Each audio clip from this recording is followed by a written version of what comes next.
Salut à toi, c'est Théo Guyon, j'espère que tu vas bien. Bienvenue dans ce 4ème épisode de ma série de défis écrire un roman jeunesse en 2 semaines pour le concours de premier roman Gallimard Jeunesse. Et du coup, bienvenue dans cette partie assez moche de ma chambre, je t'avoue, parce qu'un mur blanc et un tableau en liège, c'est pas très beau, mais on va faire plein de choses intéressantes dedans. Aujourd'hui, je vais démarrer l'écriture de mon roman, mais avant, j'ai envie de structurer ce roman, de structurer mon récit, et pour ça, je vais utiliser des petites fiches. Alors c'est vrai qu'il y a des gens qui écrivent un roman en improvisant tout complètement, qui n'ont pas de structure et qui se laissent un petit peu bercer par leur intrigue, bercer par leur personnage, mais ça je pense que ça prend du temps et il faut avoir écrit beaucoup de romans avant pour vraiment être à fond dedans.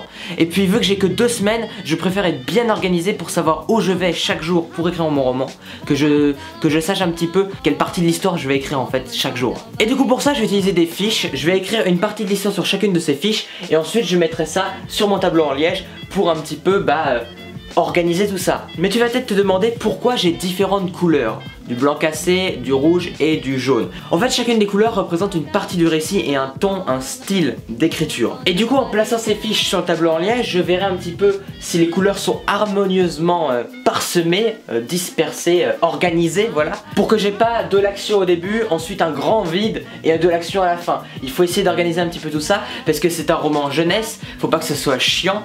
Parce que je pourrais écrire un roman pour un prix Goncourt ou un roman hyper philosophique, un truc hyper compliqué où je vais passer 20 chapitres à parler des états d'âme du personnage. Sauf que pour un roman jeunesse et pour ce que je veux écrire moi, c'est pas du tout ce que je veux écrire. Moi je veux écrire des romans qui plaisent aux gens, qui plaisent aux jeunes, qui soient vifs, qui soient pleins d'action, avec plein de rebondissements et que à la fin tu te dises ouais t'as vécu plein de trucs, t'as découvert un grand univers et t'as envie de voir la suite tout de suite. T'as envie de lire les prochains tomes. Et j'ai vraiment envie de faire ça avec mon roman. Du coup pour ça je vais utiliser 3 couleurs. Tout d'abord on a le blanc. Le blanc ça correspond aux descriptions, à l'avancement des personnages, au déplacement des personnages principaux dans le récit, que ce soit dans le temps ou dans l'espace. Imaginons que les personnages fassent une randonnée au milieu de la montagne ou qu'ils traversent une ville, et bien ça sera en blanc. Et du coup dans le blanc on pourra caser toutes les descriptions des lieux, toutes les découvertes un petit peu des lieux. Ensuite on a le jaune. Le jaune ça correspond aux personnages. Vraiment j'ai voulu sortir ça un petit peu du blanc, qui aurait pu être des descriptions de personnages aussi avec le blanc,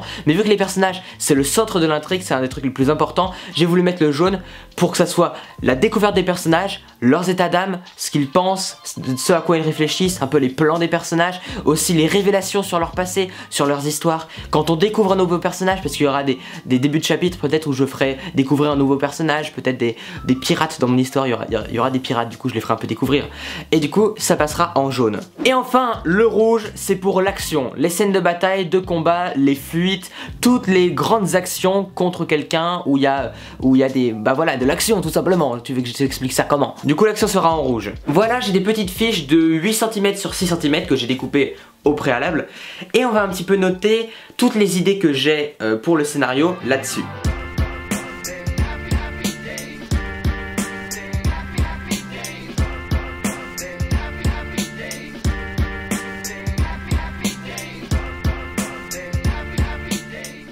Voilà, j'ai à peu près organisé mon histoire, tout n'est pas complet et ça va sûrement changer dans les prochains jours, mais au moins j'ai une vue à peu près d'ensemble de ce que j'ai envie de mettre dans mon histoire et comment je vais m'organiser. Je sais un petit peu chaque chapitre, peut-être ça va faire un chapitre, les 3 premiers, c'est aussi un chapitre ici, à peu près tous les 3 trucs, hein, j'aurai peut-être un chapitre ou alors je vais essayer de développer un petit peu plus ça.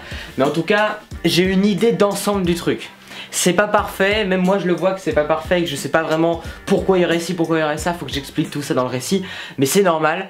Et de toute façon, c'est ce que disait je crois Maxime Chatham dans une vidéo, il avait parlé d'un auteur qui s'appelle Pullman je crois, qui disait que pour écrire une histoire, il faut prendre des petites fiches, mettre la liste des fiches sur une grande feuille blanche et ensuite tout déchirer et improviser.